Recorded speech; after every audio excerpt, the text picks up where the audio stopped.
दौलतिया साहब, आज आपने इमरजेंसी प्रेस वार्ता बुलाई है, आखिर क्या है विषय, जरूर बताएं। देखिए, ऐसा है सभी पत्रकार बंधुओं, सबसे पहले आपका धन्यवाद कि आप हमारी मांग पर, हमारे निवेदन पर यहां आप पधारे। ये बहुत ही एक संवेदनशील मुद्दे के ऊपर हमने आज आप पत्रकार बंधुओं को और प्रेस वार्ता को बुलाया है, क्योंकि आपको पता होगा कि जब किसानी आंदोलन पीक पर था तब तिकुनिया के अंदर एक घटना घटी थी, लखीमपुर खीरी जिले के अंतर्गत।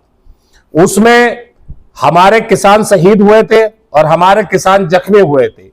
उसी संदर्भ में, उसी कड़ी में जहां पर किसान शहीद हुए, जिन्होंने शहादत का जाम पिया, और जो किसान गंभीर रूप से जख्मी हुए, उनमें हमारी तराई किसान यूनियन के राष्ट्रीय अध्यक्ष माननीय तेजेंद्र सिंह विर्क साहब जो 80% घायल हो गए थे।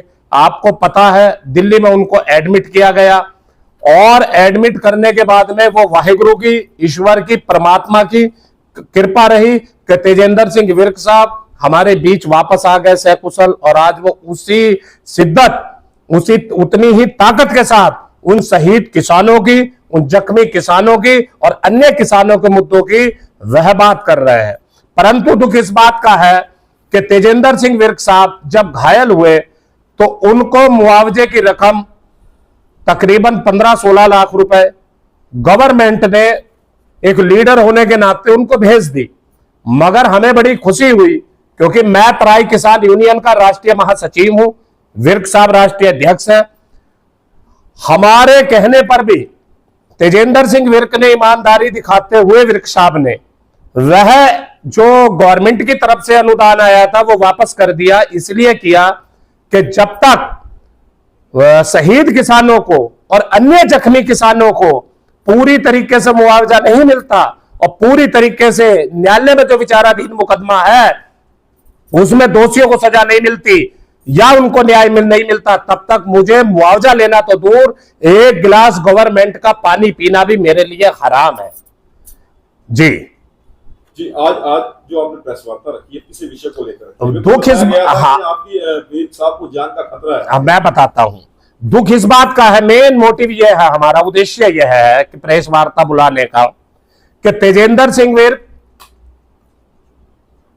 पक्के तौर से और लगातार किसानों की आवाज उठाते हुए, मजलूमों की, मजदूरों की, पिछड़ों की, दलितों की, अल्पसंख्यकों की, सबकी आवाज लगभग पूरे उत्तर प्रदेश के अंदर, उत्तराखंड के अंदर भ्रमण करके, जगह जगह महापंचायतें करके उनकी आवाजों को उठा रहे हैं। आज तेजेंद्र सिंह विर्क का इस घटना से पहले भी था, मगर इस घटना के बाद पूरे विश्व के अंदर एक उनका कद बड़ा ऊंचा हुआ है। और तेजेंद्र सिंह विर्क साहब का पता भी है कि तराई किसान यूनियन के राष्ट्रीय अध्यक्ष है, मगर निष्पक्ष, वह मनुवादी सोच के विपरीत कहीं ना कहीं राजनीति में भी सक्रिय है। लोगों को लगने लगा कि तेजेंद्र सिंह विर्क साहब आज पूरे उत्तर प्रदेश के अंदर भ्रमण करके तकरीबन 12-14 मीटिंगें, रैलियां उनकी इतनी कामयाब रही कि सिख समाज तो आया ही आया, उनके साथ मजदूर समाज, किसान समाज, पिछड़ा, दलित, अल्पसंख्यक, वह भी सब पहुंचा। तो आज तेजेंद्र सिंह विर्क की छवि को धूमिल करने के लिए, उनके अक्ष को बिगाड़ने के लिए कुछ लोगों ने, जिन्होंने है कहीं और के, मुखौटा हमारे ही राजनीतिक दल का लगा रखा है, लगा करके तेजेंद्र सिंह की छवि को बिगाड़ने के लिए विर्क साहब की वह षड्यंत्र दिन प्रतिदिन रच रहे हैं।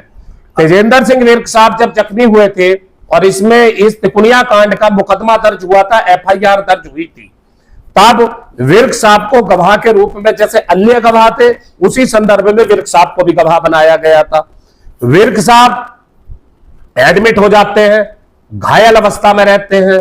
जो 161 का बयान हुआ वो विर्क साहब ने सेम दिया। 164 का जुडिशली में मुकदमा चलने के दौरान ट्रायल में वह भी बयान उन्हीं का है।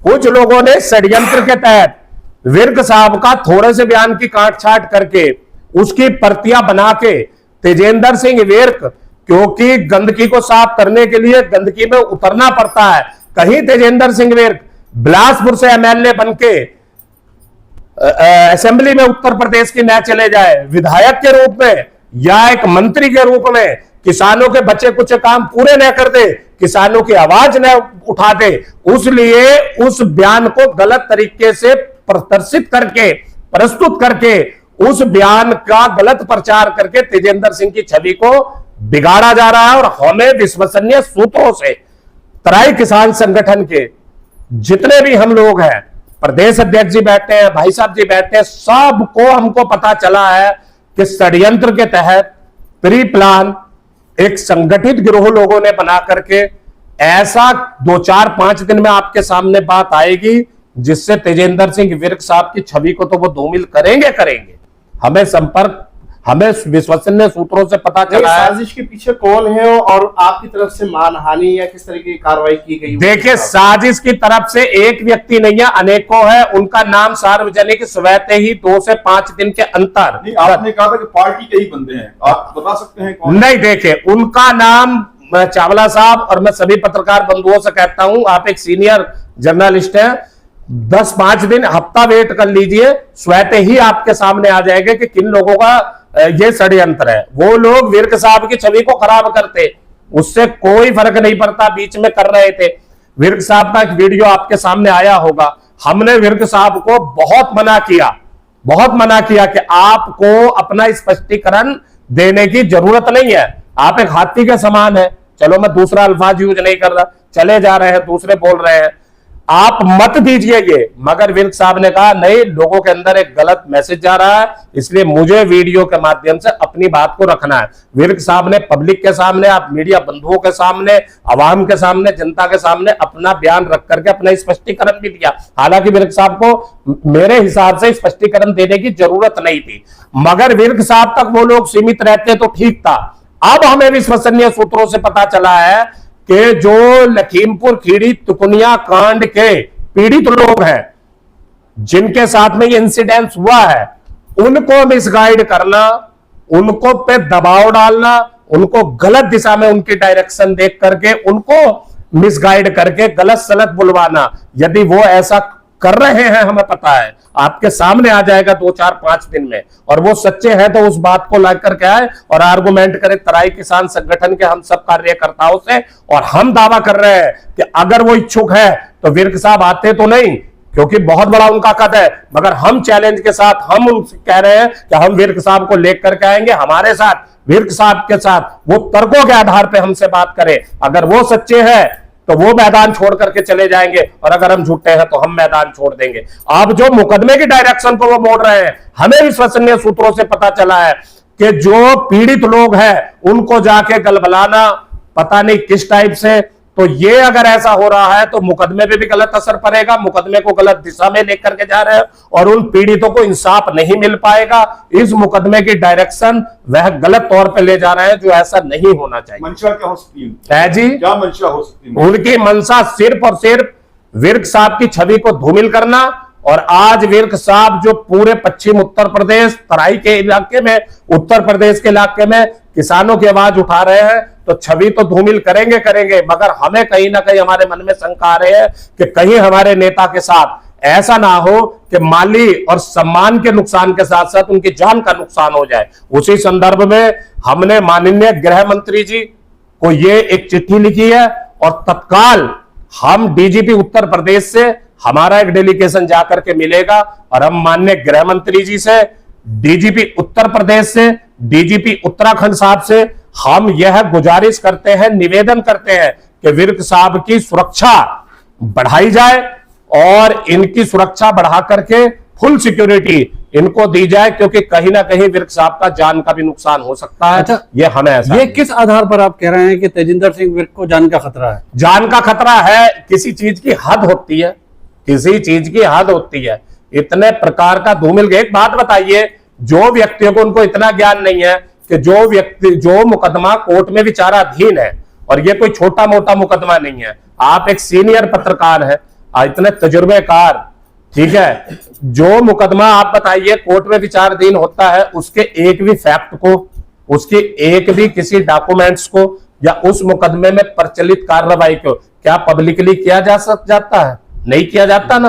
वो लोग काट छाट करके पब्लिकली कर रहे हैं, वो लोग इस हद तक पहुंच रहे हैं कि गलत नैरेटिव बनाना, विर्क साहब के बात में गलत, तो जरूर कुछ ना कुछ वो विर्क साहब के साथ में अनहोनी घटना घटा सकते हैं। आपको मैं ये कहना चाहता हूँ, मैं बलजीत सिंह, अध्यक्ष युवा किसान संघर्ष समिति, जिस तरह भाई तेजिंदर सिंह विर्क जी का जिंदा शहीद भाई तेजिंदर सिंह विर्क, जिन्होंने जिंदगी में संघर्ष का रास्ता अपनाया, और ये बड़ा कठिन रास्ता है, इस रास्ते में बड़े रोड़े हैं और बहुत ज्यादा कठिन है, ऊबड़ खाबड़ रास्ते पे चलने का इन्होंने अपना जो रास्ता अपनाया, जो किसानों की आवाज आई, आवाज को इन्होंने जाके तिकोनिया निघासन में जाके इन्होंने ललकारा, मंत्री को ललकारने की जो हिम्मत रखता है वो तेजिंदर सिंह विर्क है।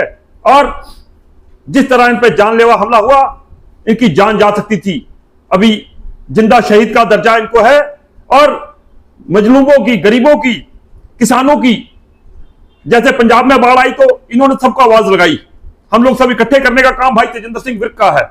हम 1 करोड़ की राशि इकट्ठी करके वहां पंजाब में वितरित करके आए, और कहीं पे भी कोई किसी समाज के किसी व्यक्ति पे आपदा आ जाए, दुख का समय हो जाए, तो भाई तेजिंदर सिंह विर्क सीना ठोक के खड़ा होता है। तो सैल्यूट है ऐसे आदमी को। अगर कोई व्यक्ति उस व्यक्ति का प्रचार प्रसार और सही दिशा में नहीं ले जा सकता, और उस व्यक्ति की जान के पीछे पड़ जाए, उसके सम्मान के पीछे पड़ जाए, उसकी इज्जत को गिराने के पीछे पड़ जाए, तो धिक्कार ऐसे व्यक्ति को, शर्म आनी चाहिए। अगर सही बात की डिबेट करें, हम इसलिए बैठे हैं क्योंकि ये समाज की बात करते हैं, हित की बात करते हैं, जनता की बात करते हैं, किसानों की बात करते हैं, मजलूमों की बात करते हैं, किसी व्यक्ति अपनी बात नहीं करते। और जो व्यक्ति अपनी बात करके अपना ढिढोला, अपनी डुगडुगी में जाते फिर रहे हैं और गलत राहों में घूमते फिर रहे हैं, मैं चेतावनी देना चाहता हूं, शर्म आनी चाहिए ऐसे व्यक्तियों को, जो समाज हित की बात ना करके, जो व्यक्तिगत की आघात पहुंचाने की बात करें, चोट पहुंचाने की बात करें, तथ्यों को मरोड़ने का प्रयास करें। क्योंकि ये कोर्ट में अगर कोई मुकदमा चलता है और वो नियम है, माननीय हाई कोर्ट का, सुप्रीम कोर्ट का नियम है, अगर हम तथ्यों को तोड़ मरोड़ कर पेश करें और गलत तरीके से अगर हम दिखाएं, तो वो हम केस में किसी ना किसी तरीके से बाधा पहुंचाने की कोशिश करते हैं। अगर ऐसी बाधा पहुंचाई जाए, उस पर अधिकारों का हनन का मामला बनता है, उस पर कोर्ट में दखलंदाजी, उसमें गवाहों को गुमराह करने का मामला बनता है। ऐसे व्यक्तियों पर यह कार्रवाई होनी चाहिए। जब तक यह मामला कोर्ट माननीय उच्च न्यायालय में विचाराधीन है, जब तक चल रहा है, क्योंकि हाई प्रोफाइल मामला है, छोटा मामला नहीं है, जब तक यह मामला चल रहा है, इसमें किसी को भी उस साक्ष्यों के साथ छेड़छाड़ करने का कोई अधिकार बनता ही नहीं है। अगर कोई ऐसी छेड़छाड़ करने का प्रयास करता है, कोशिश करता है, गुमराह करने की कोशिश करता है, तो ऐसे व्यक्ति पर सख्त से सख्त कार्रवाई होनी चाहिए। और हमारे भाई तेजिंदर सिंह विर्क की जान माल की सुरक्षा के लिए अधिक से अधिक सुरक्षा इनकी बढ़ाई जाए और इन्हें सुरक्षा दी जाए। जिस व्यक्ति के पास सरकारी चेक बन के आया था, चेक की राशि को लात मारकर किनारे कर दिया, राशि लेने से इनकार कर दिया, उसने ये कहा कि मुझे ये पैसा नहीं चाहिए। इसके पीछे तथ्य क्या था? कौन छोड़ता सरकारी पैसा? आज पत्रकार महोदय आप सब बैठे हो, जिसके पास पैसा आ जाए, आदमी तो कहता है मैं जेल छोड़ के जहां मर्जी सिर में रख के ले जाऊं।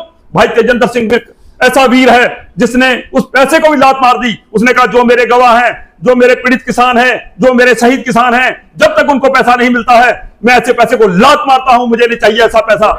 तो ऐसे व्यक्ति को पूर्ण न्याय तक, ऐसे व्यक्ति को सैल्यूट करना चाहिए, ऐसे व्यक्ति को नमन करना चाहिए। कुछ साथी हमारे शहीद हुए थे, उस शहीदों को नमन है, सत सत नमन है। उनकी लड़ाई को लड़ रहा है, उनकी लड़ाई में हमेशा कंधे से कंधा मिलाकर साथ खड़ा है, उसके गवाह भी हैं, उस क्षेत्र के लोग भी हमारे साथ हैं। सारी बातचीत हो चुकी है। हमें दुख लगता है इस बात का कि कीचड़ ना उछाला जाए, कीचड़ ना उछाला जाए, सही बात की जाए। कीचड़ में ही कमल खिलता है। ये जो बातें कर रहे हैं बिल्कुल तथ्यविहीन बात कर रहे हैं। अगर ये कीचड़ को हिलाएंगे तो उसमें से एक ऐसा पौधा, ऐसा फूल बन के तेजिंदर सिंह विर्क निकलेगा। इनको पता चल जाएगा क्या होता है। गलत ना करें, क्योंकि मजलूमों को जो साथ देता, गरीबों को साथ देता, हर आवाज किसी समाज की आवाज हो, उसको उठाने का अगर कोई काम करता है तो मैं धन्यवाद देता हूं भाई तेजिंदर सिंह विर्क को। इसीलिए हम भाई तेजिंदर सिंह विर्क के साथ हैं। हम इनके संगठन के साथी नहीं है, हम अपना संगठन चलाते हैं। पर हां, जहां पे ये वाली बात आई, दर्द की बात आई, हमने रारा की लड़ाई लड़ी हल्द्वानी में, कम से कम 1 लाख आदमी वहां पे था। भाई तेजिंदर सिंह विर्क अपने भारी साथियों के साथ वहां भी हमारे समर्थन देने में पहुंचा और किसानों को राहत मिली। जहां भी लड़ाई की, संघर्ष की बात आती है, हम संघर्ष के इसके साथी हैं और संघर्ष में इसका साथ हम जरूर देंगे। ये हमारा पक्का वादा है और कोई भी इसे गलत चोट बचाने का प्रयास ना करे। मैं थोड़ी सी बात में अपनी बात खत्म करूंगा। जो इंसान अपनी सारी जिंदगी किसान, मजदूर और मजलूमों के लिए लड़ता रहा, अपनी जिंदगी की परवाह किए बगैर लखीमपुर खीरी कांड में अपने 4 साथी जो हर वक्त साथ रहने वाले साथी थे उन्हें खो दिया। अब दिल्ली आंदोलन में अपने भतीजे को खो दिया। वो किसी के साथ धोखा कभी नहीं कर सकता, ये हमारा मन मानता है। समस्त तराई किसान यूनियन, अगर इस बात पर संज्ञान नहीं लिया गया, जो आज माननीय राष्ट्रीय अध्यक्ष जी के जो उन्हें गलत तरीके से उछाला जा रहा है, उनके साथ गलत काम किया जा रहा है, उन्हें बदनाम करने की कोशिश की जा रही है, अगर इस पर सरकार संज्ञान ना लेती है तो समस्त तराई किसान यूनियन पूरे उत्तर प्रदेश में एक बड़ा आंदोलन करेगा। मैं चेतावनी देता हूं सरकार को। मेरा नाम है राजवीर सिंह भाट। मैं जो है पहले भारतीय जनता पार्टी में था। 2012 में मैं भाजपा से 134 पोया विधानसभा से चुनाव भी लड़ा और भाजपा की राजनीति ही कर रहा था। इसी बीच में जो लखीमपुर खीरी के मंत्री जी हैं, उन्होंने जब किसानों को कुचलने का काम किया, जिसमें उनका मुख्य टारगेट जो था वो तराई किसान संगठन के राष्ट्रीय अध्यक्ष तेजिंदर सिंह विर्क, उसके ऊपर जब गाड़ी चढ़ा दी तो इतना जुल्म किसानों पे हम देख नहीं पाए। और इस जुल्म को देखते हुए मैंने भारतीय जनता पार्टी से इस्तीफा दे दिया और यह इस्तीफा मैंने किसान मंच पे जा कर के दिया, किसानों के बीच दिया। और उस समय भी मीडिया में ये बात हमने अपनी रखी। उसके बाद जब हमने भाजपा से इस्तीफा दे दिया, इस्तीफा दे करके फिर कुछ दिन बाद हमने राष्ट्रीय अध्यक्ष माननीय अखिलेश यादव जी के नेतृत्व में समाजवादी पार्टी की सदस्यता ग्रहण की, क्योंकि हमको ऐसा लगा कि समाजवादी पार्टी पीडीए की बात करती है, पीड़ित की बात करती है, किसान की बात करती है, दलित की बात करती है। तो मैंने इसलिए, जो अगड़ा भी है, अगर गरीब है तो उसकी भी बात करती है, तो मैंने ये सोच करके कि जो जिस अभियान में मुझे लगना चाहिए था वो असली अभियान जो है वो समाजवादी पार्टी है, तो मैंने राष्ट्रीय अध्यक्ष जी के पास जाकर के राष्ट्रीय कार्यालय पे समाजवादी पार्टी की कार्यालय पे जाकर के सदस्यता ली। और उसके बाद 2022 का चुनाव जो है वो समाजवादी पार्टी को लड़ाया, 2024 का भी चुनाव समाजवादी पार्टी को लड़ाया। अब हम 2027 मिशन 2027 में लगे हुए हैं और 134 पोया विधानसभा से हमने अपना आवेदन समाजवादी पार्टी से किया है। अगर राष्ट्रीय अध्यक्ष जी उस पर विचार करते हैं, सर्वे में हमारा नाम आता है, हम पर भरोसा करते हैं, राष्ट्रीय अध्यक्ष जी हमें टिकट देते हैं, तो हम 100% वहाँ से सीट जीत करके राष्ट्रीय अध्यक्ष अखिलेश यादव जी समाजवादी पार्टी की झोली में डाल देंगे। ठीक है, विर्क साहब क्या कहेंगे जो आप लोग यहाँ पर आए हैं? तेजिंदर विर्क, हमको ये जानकारी हुई कि जिस राष्ट्रीय अध्यक्ष के लिए हमने एक राष्ट्रीय पार्टी को लात मार दी, आज उसके खिलाफ एक प्रोपेगेंडा बनाया जा रहा है, एक साजिश रची जा रही है, और जो बहुत बड़ी साजिश है, जिसमें जो पीड़ित लोग थे उस समय के, वो सीधे साधे किसान हैं और अपनी किसानी करते हैं, और उन किसानों, भोले भाले किसानों को गुमराह करके ऐसा सुनने में आया है कि शायद उन लोगों का कुछ उल्टे सीधे बयान लिए गए हैं, और उन बयानों से तेजिंदर विर्क साहब की छवि खराब करना चाहते हैं। और तेजिंदर विर्क साहब जो हैं वो हमारे, क्योंकि किसानों के राष्ट्रीय नेता हैं, उनकी जान को भी खतरा है, इसलिए हम लोग उनके दुख दर्द बताने के लिए हम आज रुद्रपुर आए हैं और आप लोगों के सामने रूबरू हैं। धन्यवाद।